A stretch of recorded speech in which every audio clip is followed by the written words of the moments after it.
A well-organized pack of wild dogs attacks a young gnu. It's encircled and separated from the herd. The predators then go at it fiercely, relentlessly, showing no mercy. The gnu is exhausted. It's time for the kill. At one point, the animal nearly falls to the ground. One of the wild dogs seizes a hoof. And finally, the creature drops. Often, the attackers will hold the muffle of the prey tight until it stops all movement.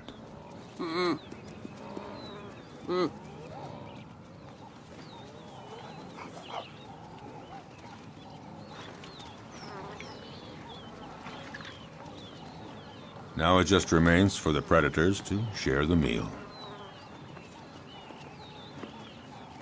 Back at the lair, a part of the meal will be regurgitated by the mothers to feed their young.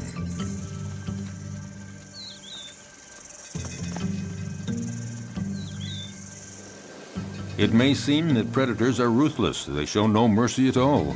But they kill only when they're hungry. Their potential prey senses this. As we saw, herds are often oblivious to lions walking almost beside them. But if a herd senses that a lion is hungry, they are away and fast.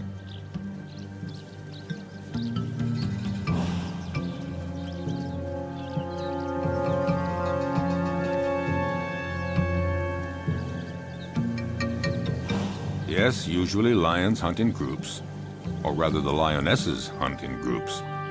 Males take no part in the hunting. They are content to feast on what the females bring in. What lions like most are gnus and zebras, the slower animals that are easier to run down, not the gazelles and antelope. Actually, hunting any animal is always difficult.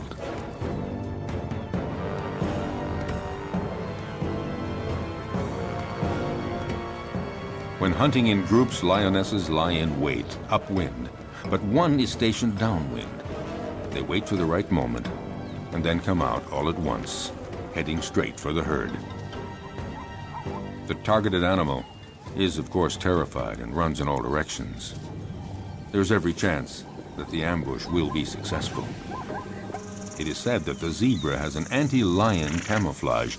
When they're running fast and trying to get away from the lions, their stripes create an optical effect that makes it difficult for a lion to distinguish where one zebra starts and the other ends. Unfortunately for the zebras, the effect isn't very effective.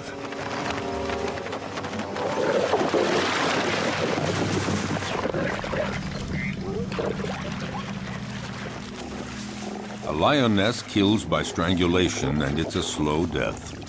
The victim tries to get breath. It might take 10 minutes before the animal dies. The success score for females that hunt alone is fairly low. It's about 17%, one kill in every 5 attempts. This makes the survival of the lion cubs fairly uncertain. It's not surprising that they prefer hunting in groups.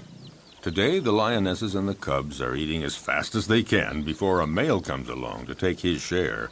When a male is present, he is always served first. But this time, Mom and the kids will have full stomachs. All the same, the odor of the carcass draws famished hyenas.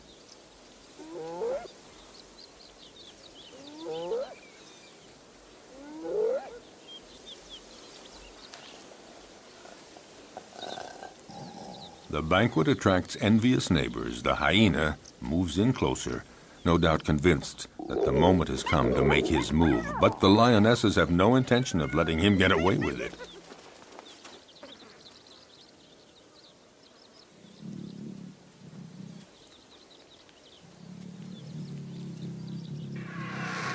He's going to have to wait until the lion family has had its fill, and then he will move in to find they have left him a few bare bones.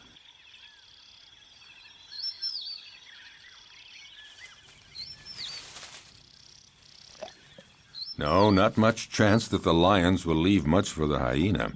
Well, if there's nothing here, the hyena has to resume a solitary quest. Why not seek out tender prey, fresh meat, for instance, an unsuspecting, defenseless baby cheetah? For out in the wild, hostile nature, the lives of the young, whether predator or prey, are often precarious.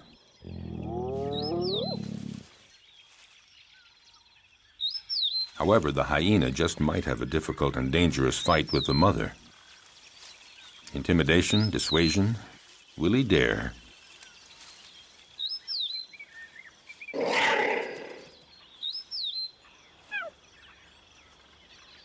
No, the risk looks too great. The hyena goes on his way and keeps on the prowl for other prey.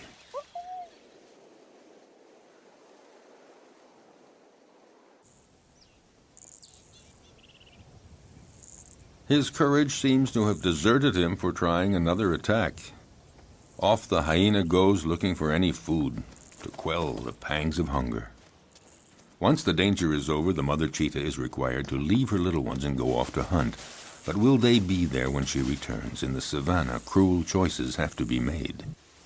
The hyena appears to have gone off and is now far enough away. The cheetah has to go for it. A quick hunt and then back to the lair.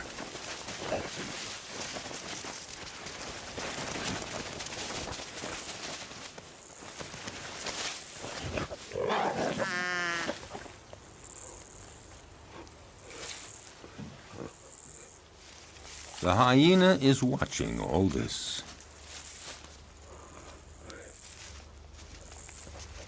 And a little too sure of itself approaches the cheetah, certain to come out the winner.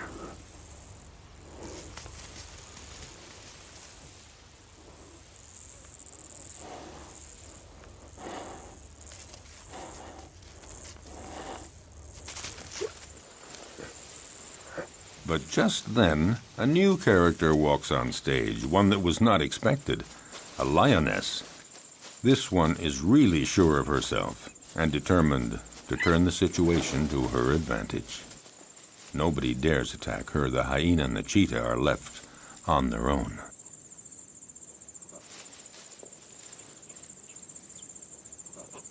Indifferent, the lioness ignores them with the arrogance of a victor.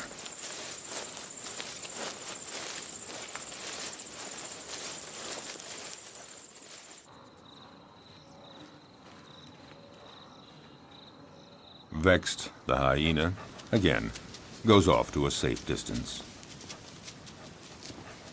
Out of breath, the cheetah isn't too sure that she'll have a meal today. She'd better just go back to